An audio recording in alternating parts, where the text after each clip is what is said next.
So welcome, Cameron, to the show. How are you? I am great, Will. Thank you for having me. What time is it where you are? It is 9:33 p.m. where I PM. am, Okay, so we're which doing is this in the evening. So it's mid-afternoon where I am in New Zealand. yes, So once again, we're having sort of intercontinental group fitness conversations. as Now, it should be. as it should be, absolutely. We're one big global family. So, Cameron, one of the things I was really excited to have you on the show about is because you have just finished up with a very massive stage of your life at Stages. And as one of the kind of preeminent indoor cycling brands out there, I thought it would be a fantastic time for you to tell us a little bit about what you learned during your time there. And then at the end of the show, talk more about what you're getting into now, because it's a really interesting space that you're getting into. So, for the people that might not have met you before, why don't you give a quick intro into how you ended up at Stages? Because I was doing a little bit of research into you, and I saw that you're actually a vocalist, and I thought that was really interesting. So, tell me how you went from that to indoor cycling.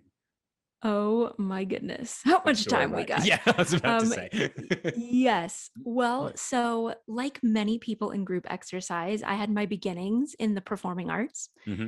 So I did oh my goodness, I did a stint as a performer for Royal Caribbean Cruise Lines. I toured with a band, a 13-person funk band. I met my husband singing in a vocal jazz a cappella group.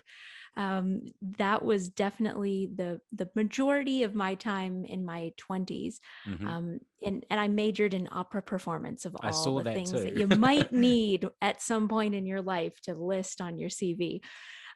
But while I was doing that, I was always in fitness. Hmm. So, um, like you, like a lot of your guests, I started teaching when I was 18 years old Yeah, and yeah, yeah, at yeah. university.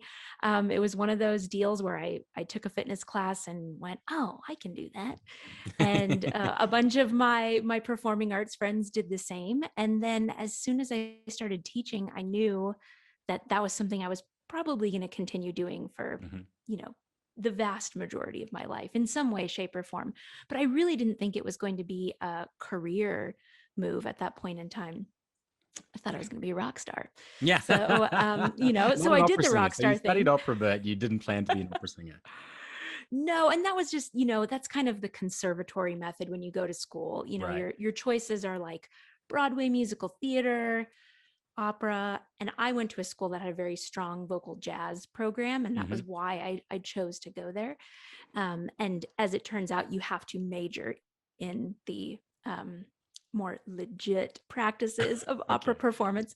So I did jazz as my emphasis, as it were, Yeah. and business minor at the same time, really thinking, oh, I won't need that because again, I'm going to be a Give me a rock rock star. star. And I did have a good stint at being a rock star. It was fun, and in fact, like a lot of instructors, I know that there are so many things from that life that I learned. Stagecraft, obviously, but I tell this to a lot of people. Jazz, in particular, improvisation, which was something that I loved and I'm still really passionate about.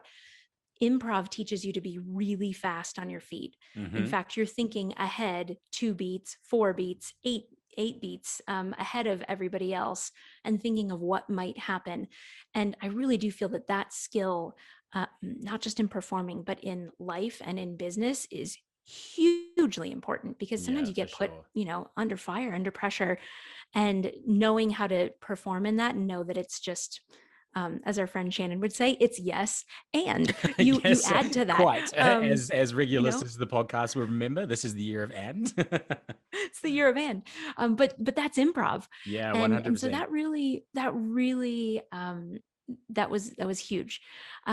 So skipping a lot of filler, I guess I would say, I got introduced to Stages again by our mutual friend Hmm. Shannon, and I was performing. In fact, I was living in Nashville, Tennessee, so I was doing session musician work, which is a totally different deal where you just show up and you sing a jingle and then you get a check and walk away. Yep. So I was doing some of that. I was flying back and forth between Colorado. So for your global listeners, Colorado is like middle of the country, Hmm. more on the west hand side, and Nashville, Tennessee is middle of the country, more on the right hand side, but it's still like 2.5 hour flight. So I was flying back and forth between the two to perform with a large funk band. So I was like a pickup singer and band leader for them, and I would do a weekend show, and then I would come back to Nashville and I would do fitness things. And at the time, I was working as employee number one, but really contractor number one of Yeah. Wexer in the Ah, early days of Wexer. right. So I was doing that, which was great fun. Had no idea what I was doing as the content manager, but was loving it. Hmm. And then, yeah, gigging and doing contract work for other fitness manufacturers. So some things for Bosu, some things for gliding and Savier and core pole and all these random small pieces of equipment that people probably don't know about anymore. And I was just writing curriculums on the side and presenting at the regional level, really, And so how did and you and then get gigging into at night. how did you end up getting into writing those curriculums? Curricula? Is that is that the Yeah, plural it of really, curriculum? it's as it is often in these in our space, it's who you know. Hmm. And I happen to have some really just good contacts. We've mentioned her once or twice Yeah. already, so we'll mention her again, Shannon Fable, Yep. and June Kahn, in the Pilates space, and just having those people as friends and mentors, and recognizing, hey, Cameron, can you do a side project? Yep. And the side project turns out well, so Yes, you get and another side project, and then yes, and another, and another, and yeah, one thing led to another, and um, really, I was just always doing both. I was on these parallel tracks. It was truly like fitness by day, Mhm. music by Music by night, and night. the wee hours of the night. Yeah. That must Because have been tiring. oh, it is, and But when you love like something, I it's said, not it's so bad, 9:30 at night. I'm a right? night owl, Yeah, so you just do it, right? obviously. But yes, fast forward. So I was doing that. I was doing a ton of music. I was starting to get a little burned out on the scene. Mhm. Really, just the fact that the two, in many ways, or at least how I saw them at the time, weren't congruent with one another. Yep. So there's some shady things that happen in the music world late at night, and I was trying to live a healthy, happy lifestyle. And it was around that time of some things getting particularly shady that I was like, yeah, I think I need to like just call it quits for a while with music, which Okay. turned out to be a really good thing, because the next really like day after I made that decision was when I met Pat Warner, who is the senior vice president of product for Mhm. Stages. And at the time, there was four people that made up Stages. Right. Actually, well, four in Boulder, and then another like three or four in Portland, Oregon. And so for those people who might not be cycle instructors, do you just want to give a kind of brief outline of what Stages is as a company? Yeah. So it's funny because when I started, I wanted to say I was a little skeptical, because I knew this was another indoor cycling manufacturer, Mhm. and stepping into the scene that would make Stages the seventh indoor cycling manufacturer. That was like really like the major scene. Yep. If you know, we're not counting all the extra weird things that you find Yeah. in The big shady ones. So what are back the big ones? Like alleys of Schwinn? eBay's. Yeah, like Schwinn and Star Trek and Technogym and Yeah. Precor and ICG, and Kaiser. They're Yeah. really, we were like number seven. And at the time I was thinking, um, like, does the world need another indoor cycling bike? Truly, that's what I was thinking. What can be possibly so different about it? Yep. And then after I met them and realized their area of expertise all being cyclists, like road cyclists, Yep. and having a wide range of experience in manufacturing and strength equipment as well. I mean, like Yep. that team made Select Tech dumbbells and the Bowflex and a bunch of other things that are like still staples in the fitness scene. When I saw what they were doing with how they measured power output on a Mhm. bike, that's when I really started to get interested to say, okay, this is legit what they're doing. And I think the way in which they're doing it is going to make it more applicable to indoor cycling instructors than it had been in the past. Yeah, for sure. And I have to say that the Stages bike is probably my favorite to ride on. Oh, The yay. thing I like is the like the two knobs.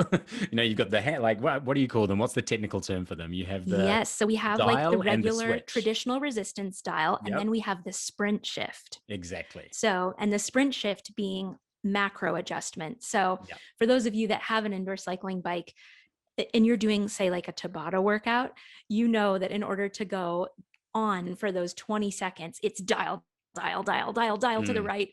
And then to go back off for the 10 seconds, it's dial, dial, dial, Yeah, dial to the yeah, left. And you spend yeah. tons of time dialing. So with the sprint shift, it's really like a macro adjustment. So you preset your resistance with the dial, and then that sprint shift can move into one of three positions. Yep. And if you move it all the way to the right, you get, it's like you're hitting a brick wall, but by design. And it's great. It's great for Tabata. It's great for hit workouts, and it's just great for setting something for a Yeah. repeat interval and then coming back to it. Absolutely. I love it. I'm a bit of a sort of cycle connoisseur. I have a body bike in my flat, and that's because my flat in Paris is tiny. And a body bike is, I Perfect. think, a really solid bike, and it is fantastic for where we have it in the kitchen because it doesn't take up too much space and it's like fully locked out and you don't have to worry about sweat getting in the mechanics and all that sort of stuff. But yeah, if I'm going to be riding on something at a club, Sages is the bike that I like. Awesome. That's good to Mainly for hear. that thing, just because I like to be able to crank it and then crank it back and crank it up. Yeah, it's Was that it's a was it's that phenomenal. a feature of the bike right from the start? So we actually, when we started, Stages was actually manufacturing bikes for free motion. So Hmm. on the free motion bike, the S11 series, there was no sprint shift at the time. But that's when we did introduce several key features and componentry during the free motion time that have stuck with the Stages bike, like the carbon fiber tooth belt, some of the console features and things like that. Sprint shift came in 2015. Okay. Okay. So relatively Yeah. recent. Yeah, sure. It's all relative, right? Okay. So we've segued into product, but I want to hear more about your journey. So tell me, when you came on at Stages, what was the first role that you were doing? Well, yeah, I thought I was just going to be a hired gun. Like all the other gigs that I'd had, I Hmm. was being hired to write a curriculum for training with power. And so Right. what I was tasked with was, we know that some instructors know about what it means to train with power and train with a power meter and have that data, that information, but we haven't really seen it yet in a practical, hands-on kind of way that instructors see the value in it. So there were people doing power training. Schwinn was doing power training at the time. Kaiser was probably the first to do power training. It wasn't sticky yet in the instructor market. And I think it was really because it was a new technology and they just didn't see like is talking about numbers. What Yeah, value is the that idea going to of add to my metrics hadn't class?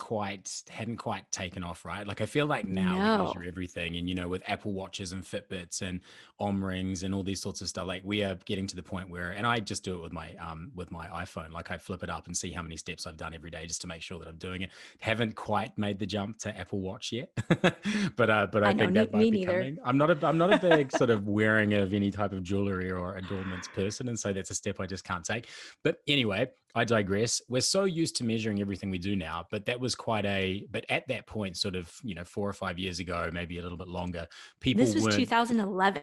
yeah, So okay. yeah, So so wow, we were 10 years not ago. in, yeah, we were not in that wearable, we were not in the quantifiable self movement yet. Hmm. It just, it wasn't, I mean, I had to bring calculators, like plastic calculators to trainings to show people the math behind the scene because they didn't have, not everyone had a smartphone that Right, could yeah. have a calculator on it. Yeah, And you yeah. just think about how far we have come in that period of time. It's amazing.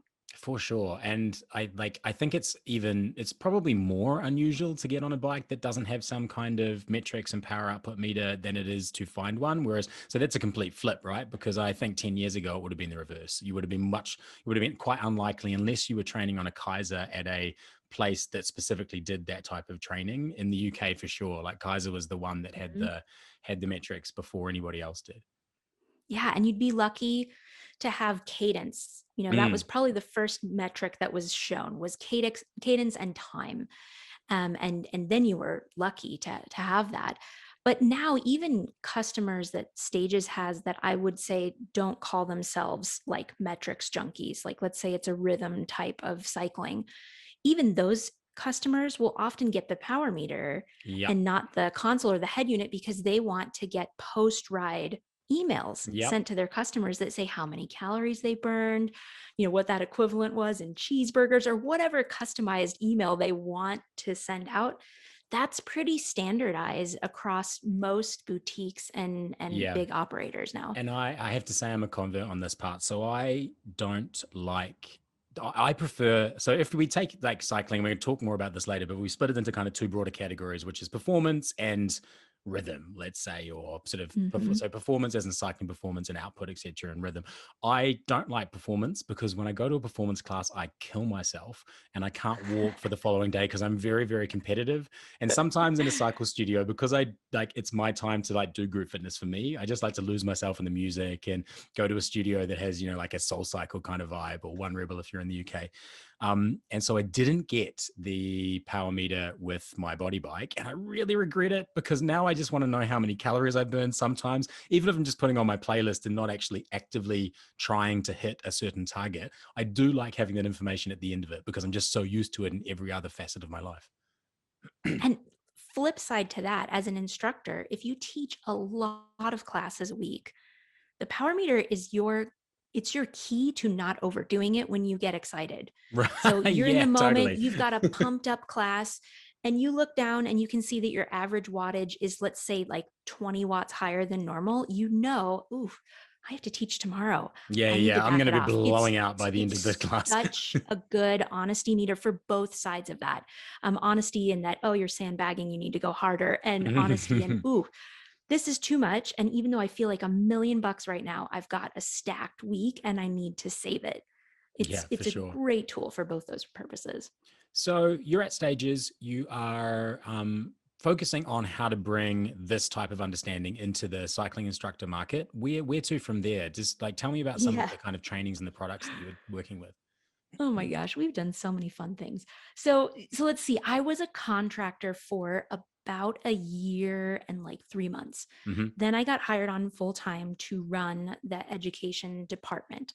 So director of education, which is a role that I continued to maintain up until last week. Yeah. So running education and really seeing that not only instructors at all of our key accounts had opportunities for training in like the traditional certification format Hmm. with Cs or CPDs, as Yep. you guys Yep. call Yep. them. So making sure that they had those, but also making sure that our distributors understood the product. That was really like the first 5 years, quite honestly, was Hmm. getting distributors to understand the difference in what it was that they were selling. Our sales reps that were internal to Stages, like really just preaching the message to everybody that would listen. What's different about this? What is this going to change in terms of customer experience overall? And then it was about scaling that operation. So bringing on master educators one at a time in different parts of the globe. So, first being that we're a Boulder, Colorado, USA company, starting in the United States, but very quickly spinning that up to, the UK market, to Germany, Spain, Australia, South Africa. I mean, all over the place, and in a really short period of time. So I would say by probably like 2015, 2016, I wasn't doing the bulk of the travel anymore, thank Hmm. goodness, because now at this point I had one small one with a second small one on the way. Right. But I had an army now at this point. So, there were amazing educators all over the globe that understood exactly what we did. And we focused predominantly on, again, that aspect of how do you teach a good class with a power meter and still keep that persona that you've been working on all this time. So you don't turn into just a A robot. computer, a human computer, right? You Yeah. don't Yeah. want to be that. You Yeah. still have to have the pizzazz, and own the stagecraft piece. So then, Yeah, right. Because you're um, coming from a performing artist background, right? And so now you're going into what had been quite a sort of performance on the bike genre and adding metrics to it. So that's quite like the almost the opposite of kind of mhm, where your upbringing and education came from, right? true. I mean, I will say though, anyone that knows me well knows that I'm a super geek, like big time. Right. Like So we you were could here talk for the Star Trek metrics and for the the next meters. hour if you want. Yes. I've always liked the idea of quantified self even before it was really a thing. Hmm. I've always tracked kind of everything. And I like cycling outside too. I mean, I will say I am first and foremost an indoor cyclist, Yeah. but I also really enjoy getting into the great outdoors and all the gear that goes with that. Like I like building bikes. I like building stuff, product, software, you name it. So I will embrace that side of it, but I recognize that as soon as you start throwing in a lot of these new technologies, it can turn the performer into the deer in headlights.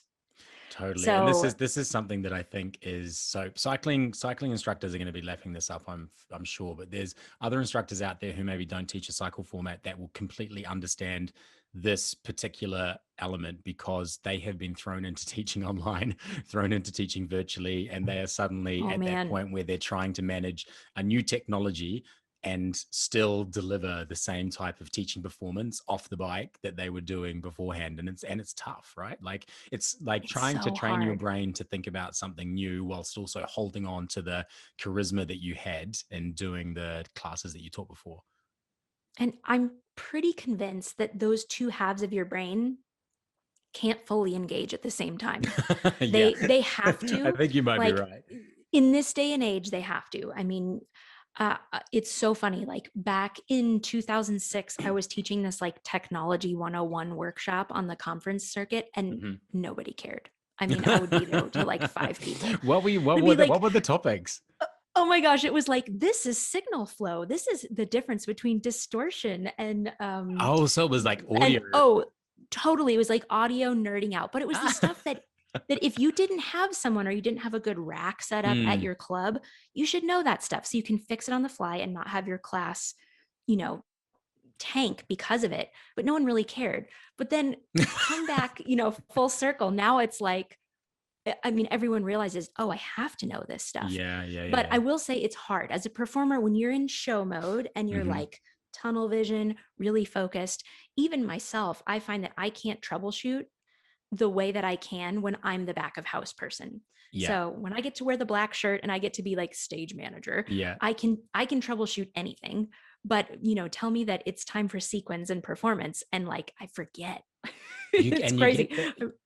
I have that whenever anything goes wrong or when I have to think about anything technical, you get that kind of time dilation effect where like the people are watching you and you realize that the CD has stopped in the old days or that, or that they can't see you on your camera and you feel just time just goes and drags out Slow and you don't motion. realize Yes. exactly and you are like freaking out because you're wanting to get this thing fixed and you're thinking, oh god, this is terrible, it's lasting so long. And in the minds of your participants, they're just getting a drink of water. Like Yeah. they're fine with They're it. It is totally not that fine. lying to them. That's so true. And yeah, that's really amazing advice right now. Like, take a breath in, Mm. take a breath out, and realize that the only person that's panicking right now Yeah, is you. yeah, So don't exactly. show it. And no one You're else is fine. experiencing this as to be as painful and drawn out as you are. That is the truth. That's performance right there. But yes, let's see, where were we? So yeah, working on curriculums that were really power based, but Mhm. starting to bring the performance piece back into the fold. And I would say at this time now, we're talking like circa 2018, where the boutiques are just slamming, right? Yeah. Like the boutiques are starting to uh, run the show when it comes to recognition of indoor cycling. So Right. They're the now people first to think know. about and the ones that are kind of getting the majority of the market and all that sort of, well, the majority of the marketing and the eyeballs. Yeah. And, I think it was so fantastic. Like, this is just a great example of all ships rise. I mean, I would be sitting on a plane, and if someone had asked me in 2011 what I did, they'd be like, wait, you you sit on a bike that doesn't go anywhere and you tell people how to do it. Yeah. And then circa 2018, they go, oh, like Peloton, right? Yeah, So they exactly. know there's recognition, they get it. And it makes all things so much easier. And so, we can say kudos to them because they did raise the recognition factor and the bar for everyone. And that's great. So we then launched a beat certification around that time. And this was truly like, just how do you ride to the rhythm? Hmm. Stages has never really advocated for a lot of movement on the bike, tap backs and things of that nature. Although like I can go into either camp on that. I think if you See, know I have a why view you're on doing it, tapbacks as a guy, which is that they are painful. And I yeah, feel that there's some danger they factor there there, are a Will. lot more Uh, tapbacks in a girl's class than there are in a boys' class. I mean, do I think it's going to make you better at cycling? Absolutely not. No. Is it going to make you feel like you're doing something for 60 minutes that maybe you don't like doing and it's changing it up enough to distract you? Possibly. Hmm. Will it make you better at tapbacks if you have to do more tapbacks in the future? Probably. Yeah. So it's specificity of Yes. training, right? Yeah, If yeah, you're going to totally. have That to is do exercise more principles tapbacks, 101. you probably should practice tapbacks. Do I want to do them? No, not really. So we don't really we talk about them, we address them in our Hmm. training, but it's really more about the basics of music because Yeah. so many instructors maybe they feel the 32 count phrase or they feel verse chorus, but they don't actually know the musicality piece behind it. And giving them just some real basics around what makes music and what are the hints that you can hear in the turnaround of a song, just some basic things to help people be more impactful when they And get to this is musical so that they moments. can freestyle or create their own choreography to the music that they choose. Correct. Yeah. Yeah, and then we've done other hybrid things that are kind of a melding of those two worlds. So, if you use metrics and you're more of a coach approach, but you also are musical, I originally called this the UK method because this to me was standard in the UK was things always happen on musical moments, verse, chorus when the beat drops. That's Yeah. not always the case in the United States, Ah, but yeah. it is always the case in the UK, right? For a Yes, good instructor. 100%. So I can't think of so doing it any other way. so things happen on musical moments, but you can also do those things on musical moments with metrics. Hmm. So, I'll give like a simple example being like, there's two choruses, they're the same length and time. Let's look at what your average power output was for Hmm. chorus one and let's beat it on chorus number Yep. two. And it takes, a skillful brain to be able to wrap your head around those two things. But man, when you do, and throw group display in there with Yep. that, and you've got yourself a magical I experience. have to say that the one thing in a cycling class that I cannot stand is when, and like, but no offense to anyone who does this, but it's just me, when there is a really great banging track and they're like, we're going to cycle for 1 minute. And then at like not at the 50-second mark, the music picks up and they just refuse to acknowledge it and go for 10 more seconds and then change to standing. And I'm like, no. And I'm like standing up but trying at the back because I'm like, I can't not go with this beat, but why are you doing this to me? Oh my gosh, Will, you would have loved. There was this fantastic presentation that we did on the conference circuit for a few years.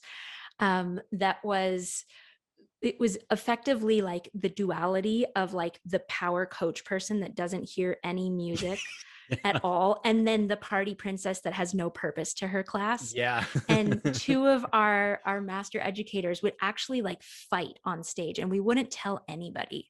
Like this was they were in character from the moment they would be on stage. So the person that played like we called it Power Paul or Power Patty would be like in full kit with like gels in Bib their back shorts, yeah. pocket, like I mean full on. And then they would just get on and be like, okay, let's do this, we've got 4.5 minutes at threshold, ready, go. And these are at like national conferences, Yeah. and people start to walk out, like leave the session. So we would have people at the door standing by being like, wait, don't leave, it's part of the Yeah. act, it's part of the act, go back in. And then then our rhythm Rita would come on and she would do like, she's doing her woohoo woohoo Yeah, counting yeah, yeah. backwards from 8, she's doing it to the beat and she's fun, but there's no substance. And eventually they start teaching each other like the valuable things that the two bring. So, there's a purpose with the coach approach, and there's fun, and there's musicality with the rhythm approach. And by the end, they blend their two methods together. And it was hands down the most popular session that we've ever done. Yeah. It's so fun. I actually, so I've obviously come from a Les Mills background, and I started teaching RPM in, I don't know, 2000. It was RPM like maybe 10. So it was like super early on, but Yeah, really. in the kind of late aughts, so I think, I don't know, 2005, 2006, they integrated a really good training, which was around, it was all musical, but it was very much like, okay, we're going to stand and we're going to push, and using time seconds and time codes to tell people how long they were going to be working hard for. And the key thing was that, like, it doesn't have to be 20 seconds. It can be 18 seconds if the BPM is If this, the and it can be music is 22 there, seconds if the BPM is that. when that The beat key, drops, but add when a the beat couple drops, seconds. just go with it. But giving some element of time so that they can understand how hard they should be working. And this was kind of like before you said 2011, before there were power meters on the bikes, but giving them kind of some internal metrics, which was time that they could work to, like, you're going to push it, perceived rate of exertion for 20 seconds, was really, really helpful for people enjoying the music, enjoying the class, but also getting a better workout and feeling like they'd achieve more themselves during the class. Yeah, it's huge. And again, that's a lot to think about. Like, as an instructor, if you come from a coach background and you're like 4x4 minute hill repeats, go, you're thinking of time, but to be able to step back and say, okay, I'm still going to give them enough work. I'm still going to give them enough recovery, but I'm just going to nudge things around so that the whole group can feel this sense of unity through movement. Like that takes a next level instructor, really does. Yeah. You're probably right. I think sometimes I forget, and I think sometimes many of the people that listen to this podcast will actually forget how much they have learned and how things that are now come to them quite naturally that didn't before.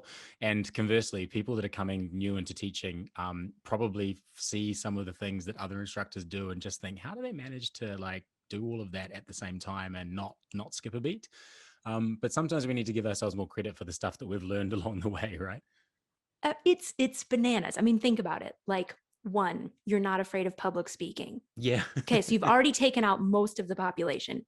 You're not afraid of public speaking, sweaty, in tight clothes, with a microphone on your face.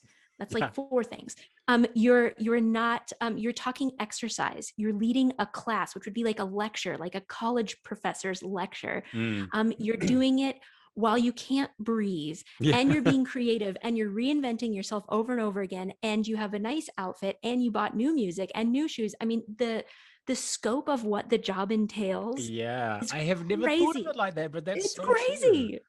That's so It's incredibly like, think true. about what the resume would be like if you were Yeah. really spelling out each and every one of the job requirements. Um, it's not easy to find people that can pull that off. Yeah, It and really and isn't. you're doing it, and in the cycle context, you're doing it in within like a very, very narrow realm of physical performance, and stuck to a couple of pedals. You're Maybe you get off a little stuck. bit, maybe you don't, but you are in one place, and you're having to take the class on a journey from reggae to rock to house to whatever style of music that you're choosing to play, if you are that It rhythm could be the best racer. 45 minutes of someone's life, and it could also be the longest, most excruciating 45 minutes of someone's life. So, Okay, good. So no we've pressure. talked about all the basics and a little bit of your experience. What I would love is for you, as someone who is an expert in the field of indoor cycling, to give our listeners some tips on sort of and you can choose to give your top tips to or your top tips to avoid. But what are some of the top teaching tips that you have learned from a decade spent at the top of the indoor cycling world? Okay, let's Big see. I've got questions. five of You can them. go Yes, I anywhere with know. this though. I think, okay, so number one, I would say pick a lane and stick to it. Hmm. So I probably wouldn't have said that like 5 years ago, but you've talked about this in other podcasts, and I see this everywhere in the industry, mind you. But the niching down of everything Hmm. is happening.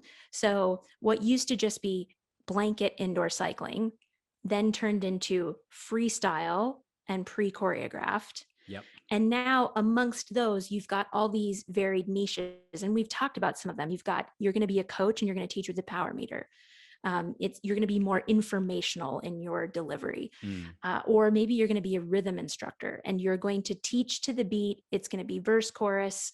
You're going to spend probably more time on your playlist than your plan, but not always. Or maybe you're going to be a hybrid of those things. Whatever it is that you are and you do, own that. Yep. And really focus on being the best at that thing, and don't try to like put on somebody else's clothes and be that for the sake of having another class on the schedule. It's not worth it. So pick Yeah, your because lane you're and stick to it. you double the time, because like getting good at doing one of those things is really, really hard. And doing both of them just means that you're spending double the amount of time that you need to, because there are like indoor cycling is a proven category now. It always made me laugh, actually. You know how the American Fitness Association, or I can't remember the acronym, but they release a trends report, once a year, where they do the top trends, and they have some things which are trends and fads. I think they kind of split them out, and it cracked me up because like one of the fads, or I can't remember exactly what the word was, but indoor cycling was on there, and it had been on there, and this is when I was at Beachbody, so like 2013, and indoor cycling was recognized as one of these fads rather than a trend. And I'm like, wait, what? I mean, how we've been doing this for like 17, Forever. yeah, for 17 years at this point. But I think that now, thanks to, as you mentioned, Peloton and all the other brands that have really brought indoor cycling into the public consciousness, it is a genre that a lot of people like, and there are a lot of people out there who are going to come to it. And you're not limiting yourself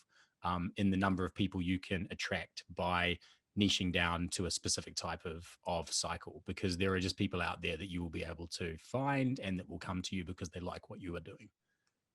Yeah. And I mean, now that you don't have to represent another brand, you can be your own brand. You can go out and do it yourself.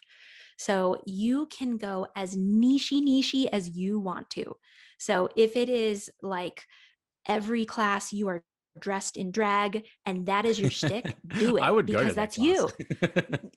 you. But someone's going to say, these are my people. I Yeah, found for them. sure. And it's not going to happen at a big box, right? Because they have to try to get as many people in as they can and be as um, let's just call it non-offensive as they Yeah. possibly can be. You can be whatever you want. I mean, you can dress up, like think of Comic-Con and like some of these other conventions that You are like a nerd bring too.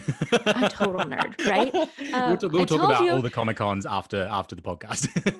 But truly think about it. There are people for everything, and they just need someone to say, I'll be your leader and Yeah. I'll show you the way. So I would say pick your lane and stick to it. And if you're representing yourself as an entrepreneurial instructor in the greater virtual space, like own it and be who you are, and you'll come across so much more authentically than just trying to get another class on the schedule and adding Fantastic yet another advice. one. Okay, so tell me your next one. Yeah, so that's number one. Okay, number two, this is now going back to like my technical background, and especially for new instructors, but write down your pregame ritual and get it in writing so that you can start to then do it the same every time.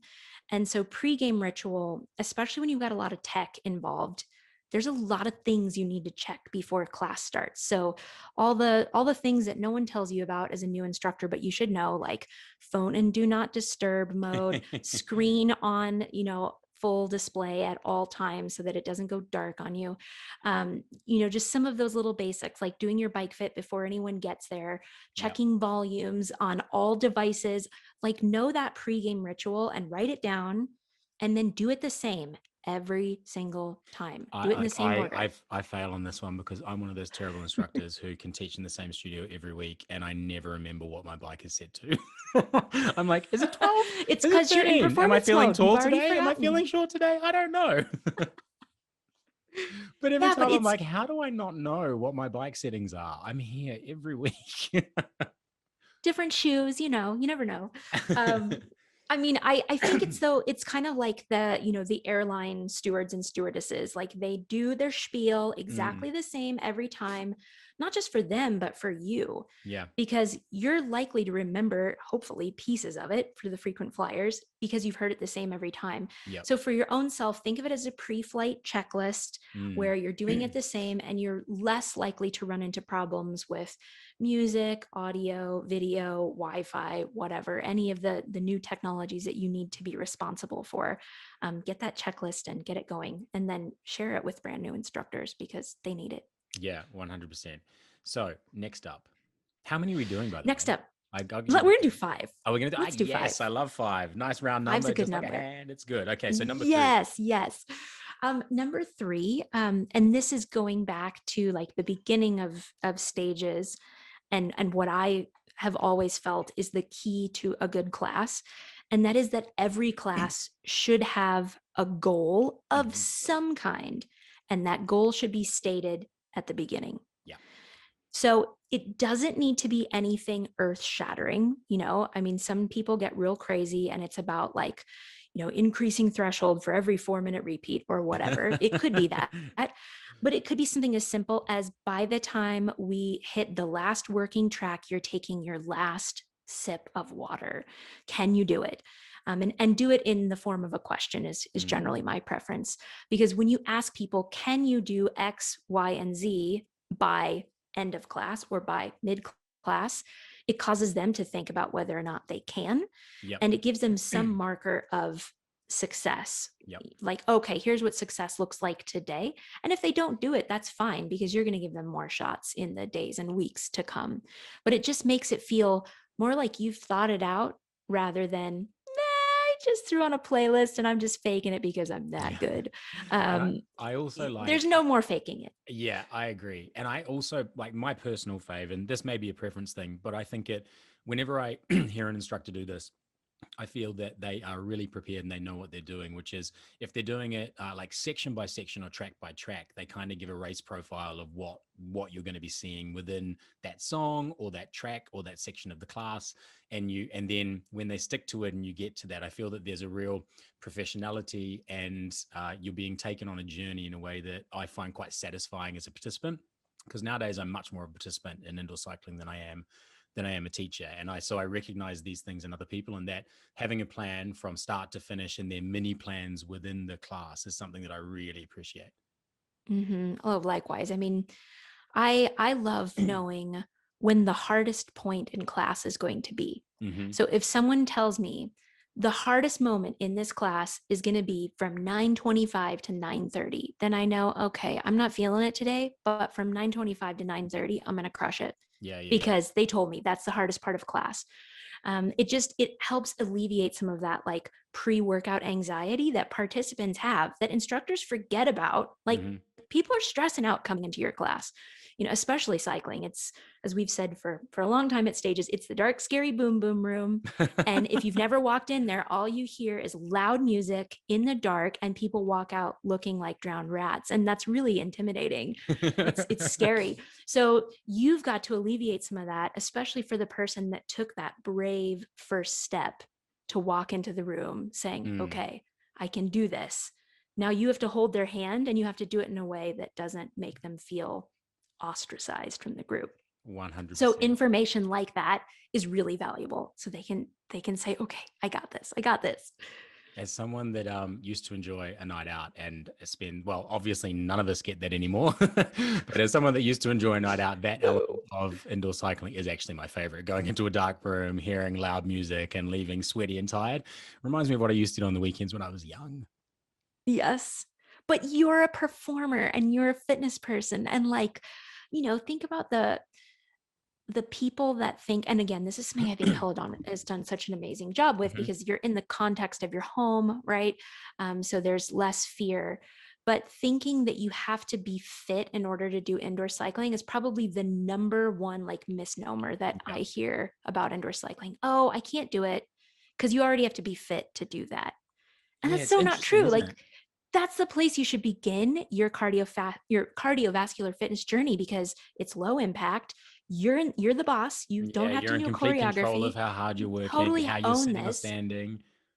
And there's some anonymity there too, even in a Yeah, group, for like no one sure. can see how hard you're working. So it should be the place to start. But for whatever reason, we've made it the scariest one of all, except for maybe like double step class. It's Oh, scary. double step classes are definitely the most It's scary. just, it's I think. scary for people. So we owe it to them to make it Do you know what I easy. think it might also be is that I think that, you know, when cycling first started out, it was very much a wanting to be in the spirit and the essence of cycling. And so people wore bib shorts and they wore stuff. And I remember like that was quite exclusive. And if you're someone that's never worn cleats before and like you don't know how to clip them in, and I see people when they come to a class and like they really, really struggle, and you can see like as their foot gets more and more frantic trying to get their foot into the clips, and you're like, oh no, I remember what it's like to be like Mm-hmm. this. And it is quite intimidating. I'm Yes. quite glad that we've broken that down and that cycling classes are not cycling classes anymore. They're much more kind of they like people wear a more normal group fitness clothing, and it's not quite so Lance Armstrong on a bike or Tour de France style Yeah. clothing in the class, because I've always felt that that was quite off-putting to people who had never ridden a bike outside. Yeah. It's funny being in Boulder, Colorado, right? So this is the land of world-class athletes. And Yeah. there are many days where I go riding and I'm like, oh my gosh, I know who that is in front of me. And I don't want them to see me. I'm going a different direction because that's I'm a Tour de France athlete. Yeah. And that's normal here. And Colorado is totally an anomaly in that there are probably more classes that have people in full kit than Hmm. not. But that is not the rest of the space. And you're right. It's so nice now to see people in a different array of clothes, a different array of body types. And it's not, it's like, I would make the analogy of like ice dancing and like speed skating. Yeah. Like you both wear skates, but they're like so totally different from one Yeah, yeah, another. yeah. Different target audiences, different skills, different athletes. They're just different. And it's great that we have that now. For sure. So what number are we up to? I'm so involved Let's in this see, that was conversation that I forget. three. That That was was three. three. We're having Okay, number fun. four, hit me. Okay, so this one is again speaking to like the numbers and the metrics talk. So rather than like, I guess I would say ditch speaking about absolute values and speak to ranges or benchmarks. Hmm. So we used to call this like the number one crime against the console, or how you would get arrested by the power police, is if you walk into a class and you say, okay, everybody, 275 watts, because that is equivalent to going into the weight room and saying, okay, everybody, we're going to bench press 150 pounds. Yeah. And it seems silly when you say it that way, because you're like, well, okay, 150 pounds, that's way too heavy for some people and way too light for others.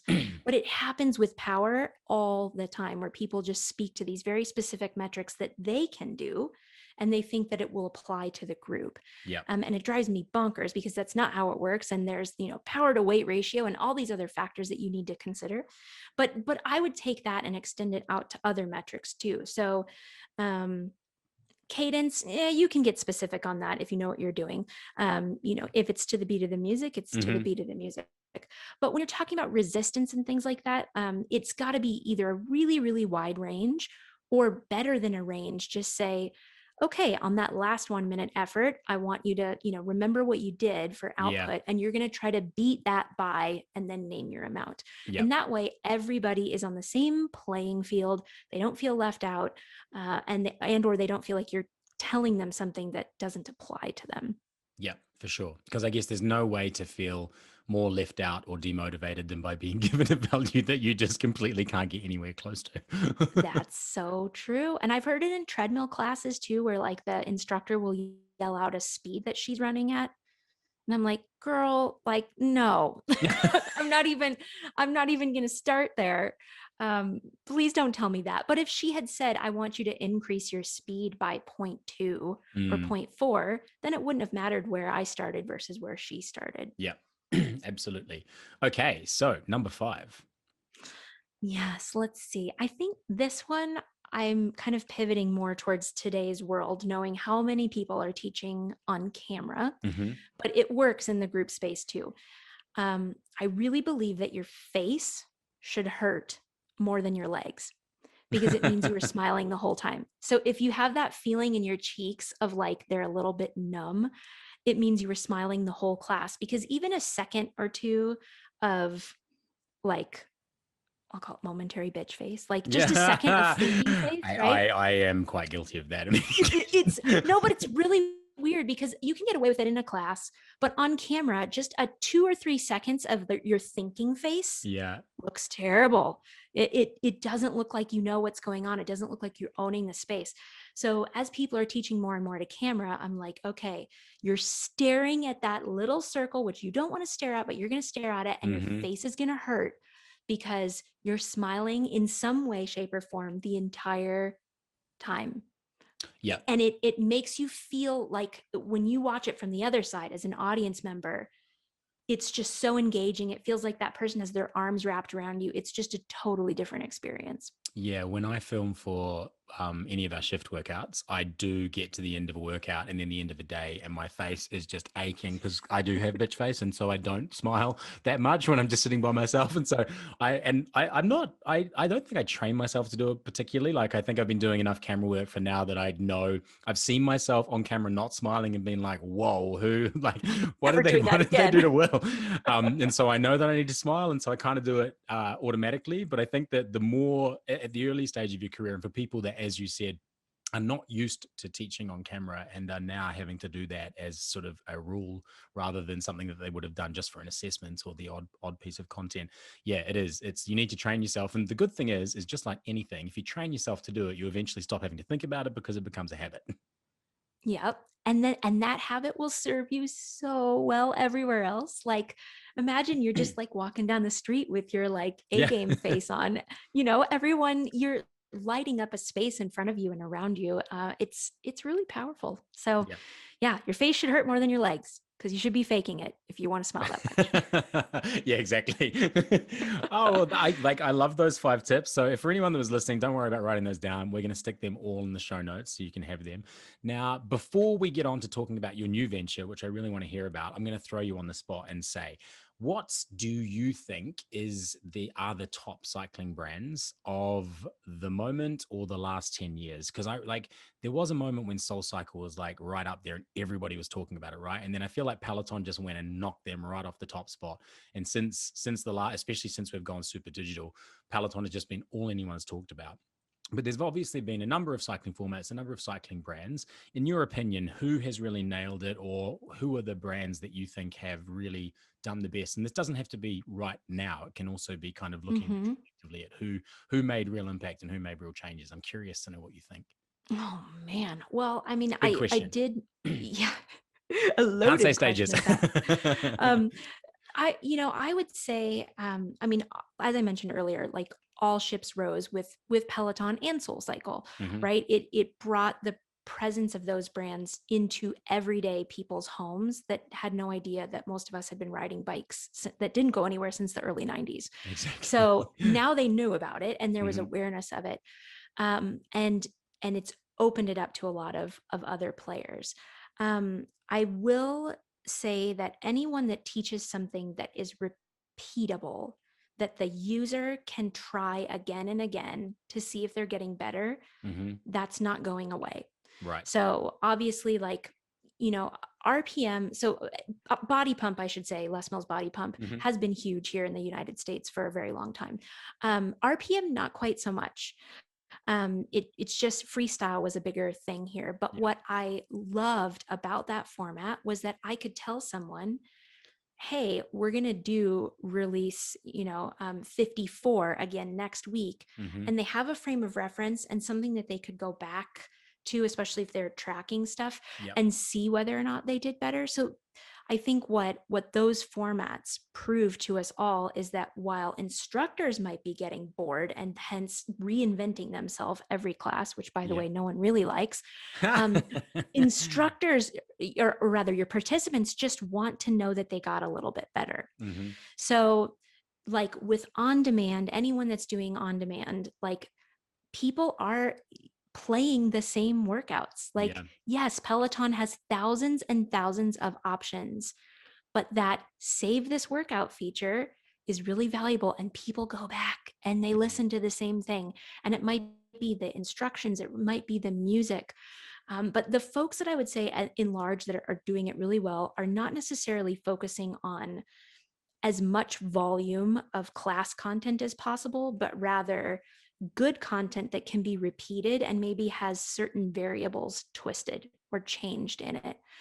And because again, the instructor is the one that's bored, not Right. And that's something that not the Peloton's done people at really well, home. right? Because you can do the 30-minute hit ride with, I don't know, I can't think, Robin, 30-minute hit ride with Robin. And then you can do that again a couple of weeks later and it will track your score for you. So you don't even have to write it down or remember Yeah, it's just so cool. I think like, looking out into the future, like I really do see indoor cycling becoming like so niche that we almost don't recognize it as a singular format anymore. it. So like if you look at trends, in the technology space, which we can talk about my Yeah. technology background at a different time, but in the technology space, like, Netflix is the streaming service that everyone thinks of when they think video on demand. But there are more and more streaming services that are becoming completely niche, where like the only thing they offer is like obscure rom-coms Yeah. Yeah. Yeah. or like things that you never heard of for the people like me that are like, okay, Star Trek and all things Star Trek. There's going to be like a whole streaming service for that. Hmm. So I think we're going to see indoor cycling content get to that point where it's very specific for the population, the demographic, the likes and dislikes of that group, and people are going to really hone in and find their people, so to Right, because speak. like indoor cycling is not going away for anyone that's listening to this podcast, and Nope. we are talking about 5 days after Beachbody and Mix, the big Beachbody and Mix partnership was announced. So, Beachbody Mm-hmm. has is effectively looking to go public, and they're doing so with an equipment company that has a bike with them, and their pitch is sort of Peloton for the masses. It seems to be, and that their bike is going to be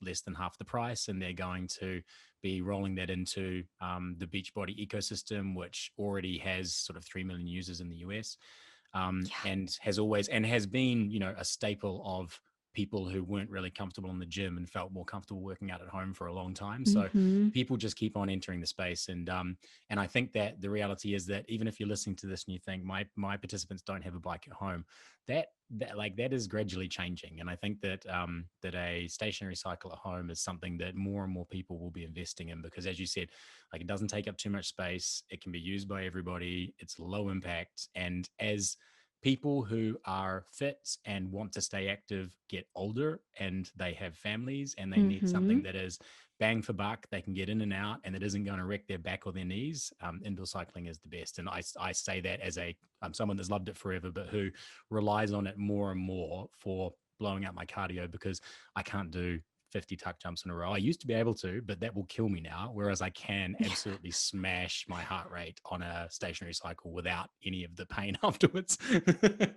Yep. I mean, it's right on. I mean, gosh, you addressed so many things there. I mean, Yeah, I did a sorry. beach body. No, I did a beach body workout an hour before we started. I Hmm. love beach body. I always have. And I love it because it's one of the few that's program based and it's not just one-offs. Yeah. And I love that it's just solid programming. It's basic progression. Like, for any personal trainer, it's not rocket scientist or rocket science, but for Mm. the user, it is. Yep. And I mean, I've been saying it for years, but when they came up with muscle confusion, and you're like, dang it, why didn't I call it muscle confusion when I was personal training clients? Because Yeah. it's so sexy and it totally makes sense. But what does it mean? It And doesn't matter. it doesn't matter. It's periodization, kind of, but it's Yeah, great. And exactly. you know, uh, and I love it. And there's something in that simplicity, and they've done such a good job of making it feel accessible to everybody and everybody. Mm. And even like some of the latest releases, like what is it, like MBF, muscle burns fat. I did that um yesterday. Was that the one you did the, today? I did muscle burn fat no to yesterday. I I did no I MBF did I did advanced. a muscle burns fat today, but I love the way that they've integrated the Zoom class. Hmm. So the cast is over Zoom, and then Megan is, the camera Yeah. personality who is alone, and obviously this is during the time of COVID, but they did Hmm. it flawlessly, and it Yeah, they feels really did. real, that people feel, authentically communicating with one another in true community. I mean, it's on point.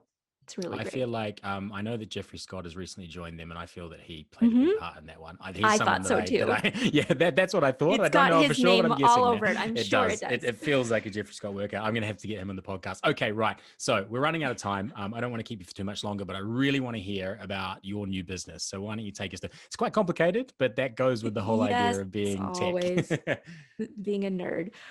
Right. So I started moving away from education on the stages side because I had a great team of people that were Hmm. doing amazingly with this. So around 2017, I started moving into more of a product specific role.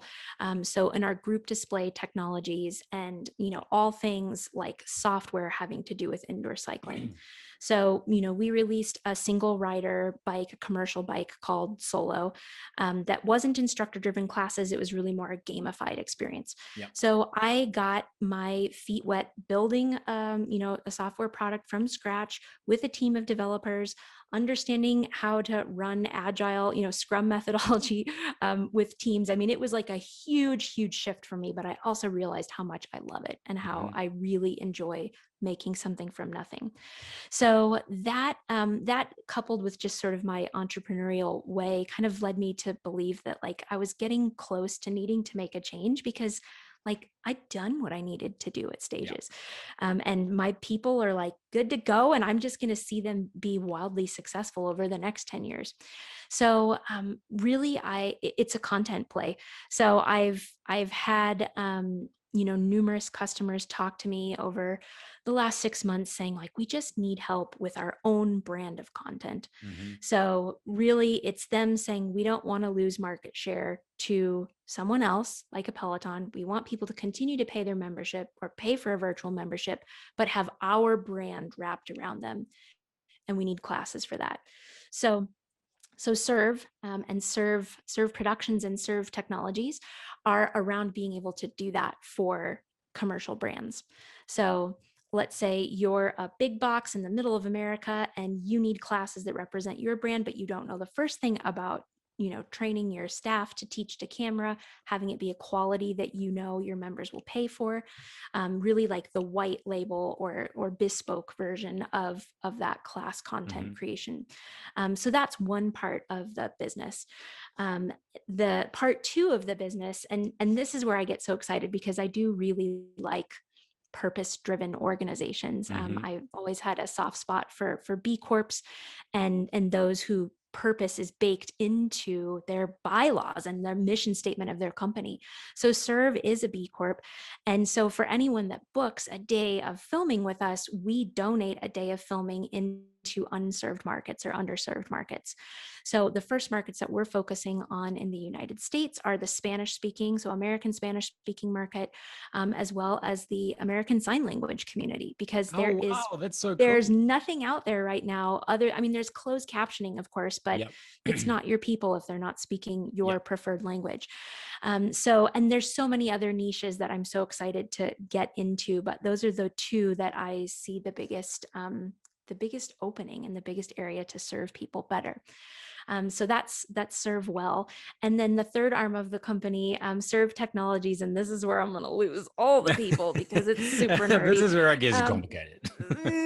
is because, as many of you know, like the music licensing space, I mean, you've had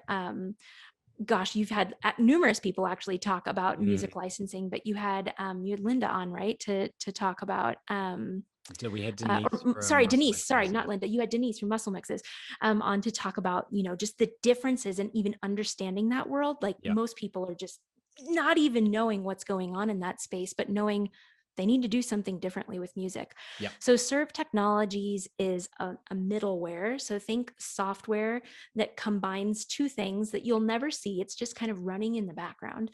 But Serve Technologies is going to work to combine the instructors with the music that they want to use in class with the record labels, publishers, and the songwriters that they need to get the sync licensing clearances for. Hmm. So as an instructor, you probably will never interface with this software, but your club will interface with the software to make sure that you're doing things in a way that's compliant.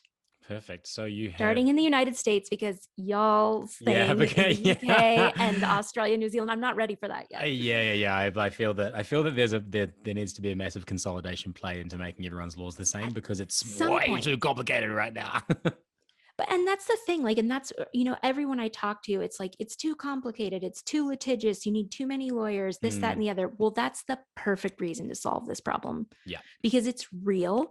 And finally, the big labels are seeing fitness as the real opportunity Yeah. that it actually is. So it wasn't taken seriously forever and ever. And now they're seeing it, again, thanks to Peloton, Soulcycle, Equinox, and all the others that are fighting that good fight for all of us. I just want to automate it all. Yeah. So back to music is where you're going in a Full circular fashion, circle. always moving forward.